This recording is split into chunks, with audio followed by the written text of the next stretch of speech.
Okay, I want everyone listening to just try a quick mental exercise with me. Picture this. Yeah. You're planning a solo trip. You've got the backpack, you got the passport, you've saved up the PTO. Yeah. But because you're smart, you're doing that mental calculus we all do. You're looking at a world map and sort of mentally coloring in the no-go zones. Right. And for most people, that map, it looks pretty standard. You've got your active war zones, obviously. Then you have countries where, the State Department has issued warnings about kidnapping Yeah, or civil unrest. exactly. And if I asked you right now to name a place where a solo female traveler might feel genuinely threatened, where does your mind go? I mean, the typical online discourse points to places like Egypt, maybe Morocco or India. That's the story we always hear, right? The West is safe, the rest is risky. It's a very binary way of looking at the world. And honestly, it's kind of a dangerous one. Because when you label a whole region as safe with a capital S, you lower your guard. You stop scanning your environment because you just assume everything's fine. You assume the rules are different there. And that is precisely the assumption we're going to dismantle today. We're looking at a source that just completely flips that script. It's an account by Sarah Lim. She's an Asian content creator, a very experienced solo traveler. And her experiences were documented on TikTok, then picked up by Milan. And she listed the 5 places where she felt the absolute least safe. And here's the twist, and this is why this deep dive is so necessary. Every single one of them is in Western Europe. We're not talking about some back alley in a war zone. We are talking about the heavy hitters, the, grand tour destinations that are on everybody's vision board. Which is exactly why we need to unpack this. I mean, we're not here to fearmonger. Our mission is to understand why these specific cities, which are, wealthy and stable, can feel so hostile. We have to look past that vacation postcard version of Europe and get into the specifics of the concerns she raised. Because safety isn't just a statistic. It's about how it feels to walk down a street by yourself. So let's get right into it. Let's start with the city that topped her list. And I have to say, this one hurts a little bit because it's so beloved. Number 1 on the unsafe list, Paris. Paris, France, the city of light. The city of romance, accordions, croissants, and horse. Apparently stalking. Because that's what she describes. The contrast is just so jarring. It is. There's actually a term for this, Paris syndrome. It's that severe shock tourist feel when the reality of Paris just doesn't meet the idealized version they've seen in movies. And Sarah's experience was jarring in a very, very physical way. She talks about 2 incidents that really shatter that image. Right. The first one was on her first trip. She was alone, it was night, and she was stalked. Now, I can already hear someone thinking, well, any big city can be sketchy at night if you're alone. And that's a fair point generally. Urban areas have risks. Being alone amplifies them. But Sarah's second incident? That one just removes that whole solo traveler error from the equation. This is the part that really got me. On her last trip, she wasn't alone. She was with 5 friends. That's a group of 6 people. A group of 6. Correct. And despite being in a pack, they were chased by a bunch of men. That's terrifying. It completely dismantles that safety in numbers rule we all learned. You think, okay, if I'm with a group, I'm hard target, I'm fine. But her account suggests that in Paris, the aggressors were bold enough to go after a group of 6. It shows a level of brazenness that you just don't expect. Right. Usually, criminals look for the straggler, right? The person on their phone. Chasing a group suggests, a total lack of fear of any consequences. It implies they feel like they own that street. It changes the whole dynamic from watch your pockets to you are being hunted. And speaking of pockets, it wasn't just the physical intimidation. She talked about the city's environment when it comes to theft, too. Right. She said the city was rife with petty crime. And specifically, she cited bag snatching and pickpocketing. And I think we need to be clear about the difference there. Yeah, what is the distinction? Well, pickpocketing is about stealth. The goal is you don't notice till it's too late. It's a skill in a twisted way. Bag snatching is violent. It's a confrontation. Property is physically ripped away from you. That's robbery. So for Sarah, Paris was aggressive pursuit and physical theft. Wow. That sets an incredibly intense bar for the rest of this list. Yeah. Well, let's move on to Brussels in Belgium. This is where we start talking about the concept of atmosphere or ambience. Brussels, the capital of the EU. I just think of bureaucrats and waffles. It's supposed to be boringly safe. But Sarah described a constant sense of discomfort there. And discomfort is such a powerful survival signal. It's your brain picking up on threats before you can even name them.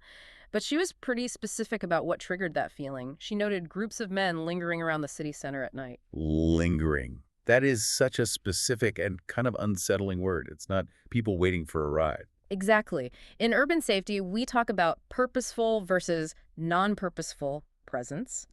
When you have large groups of men in a public space just loitering, it dominates the space. It signals to a woman walking by, this isn't your territory, you're passing through ours. And she said that this unsafe feeling was exacerbated when it got dark. Right. Because the center of Brussels is very commercial.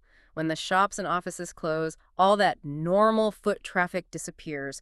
The whole demographic of who's on the street changes. She found it very unsettling. It's the unpredictability, isn't it? If you see a weapon, you know you're in danger. If you see 10 guys just standing there staring, you don't know what's happening. Are they just hanging out? Are they looking for a victim? That ambiguity is exhausting. It's a mental load. You're not exploring a city, you're just surviving the sidewalk. Which brings us to another fashion capital, Milan in Italy.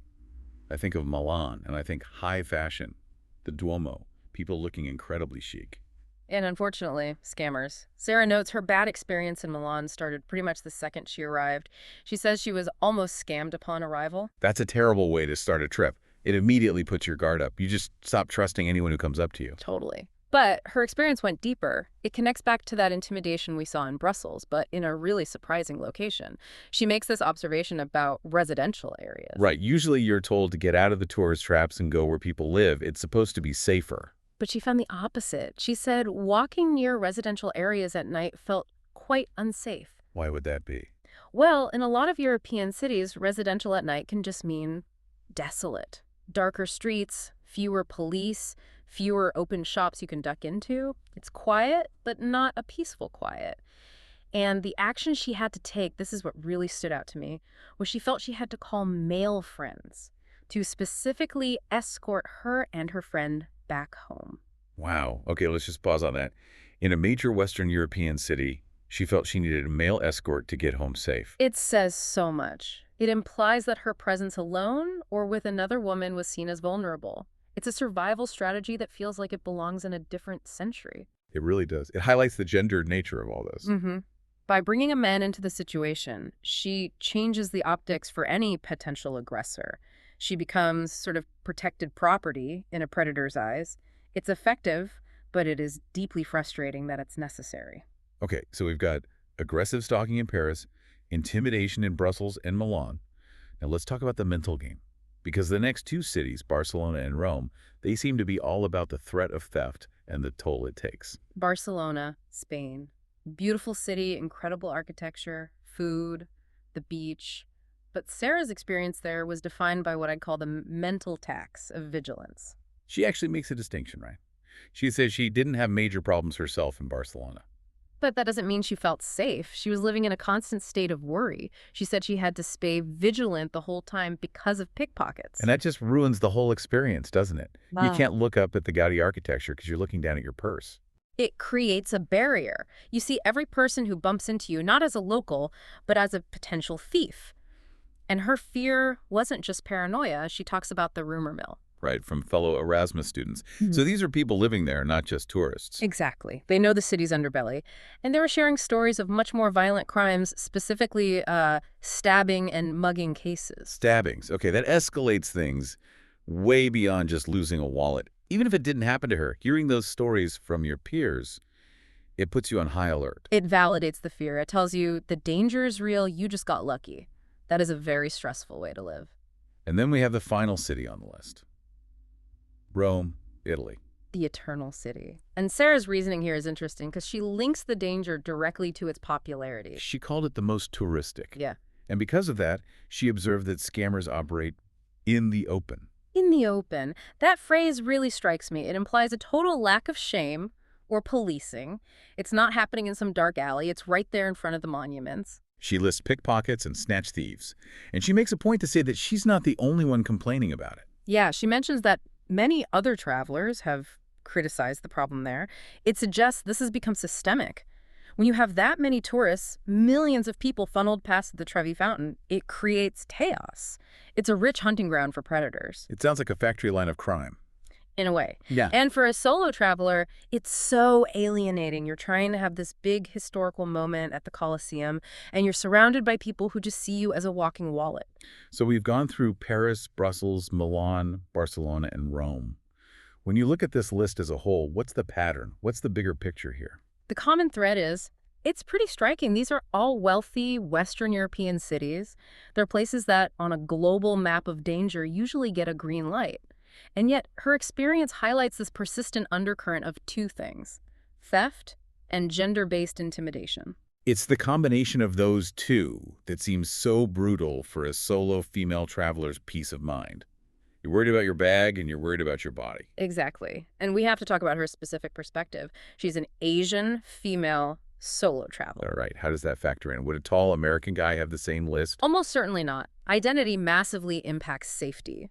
There are stereotypes at play. In many of these cities, Asian tourists are stereotyped as carrying a lot of cash. That makes them a high-value target. And then you add the gender element on top of that. There can be racialized stereotypes about Asian women being, passive or submissive, which might embolden harassers. They think she won't cause a scene. So Sarah's experience is likely more intense than what a local woman or a male traveler might face. That is such a crucial point. We look at travel advice as one size fits all. Like, is Rome safe? Yes or no? But the answer is really, who are you? Exactly. What feels safe for a group of guys might be terrifying for a woman of color alone. And that brings us to Sarah's conclusion, which I think is very measured. She doesn't say, don't go. She says that while Europe is often considered safe, it might not quite live up to expectations. It's that gap between the marketing and the reality. We're sold this like Emily in Paris fantasy.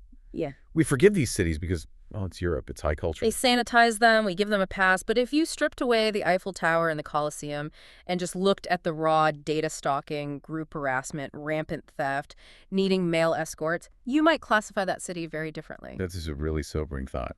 We give them a pass because of their reputation. We do. And the takeaway here for you listening is, it's crucial. Being well-informed means looking past that reputation. It means understanding that Western doesn't automatically mean secure. So, to recap, we have Paris, where romance was replaced by stalking. Brussels, where the atmosphere created deep discomfort. Milan, where a solo woman had to seek male protection. Then Barcelona, with the constant mental tax of vigilance. And Rome, where tourism allowed crime to happen just right out in the open. It's a whole spectrum of issues, from annoyance to genuine physical threat. But they all lead to the same thing: a traveler who's surviving, not thriving. And look, this isn't to say you can never go to these places. It's about preparedness.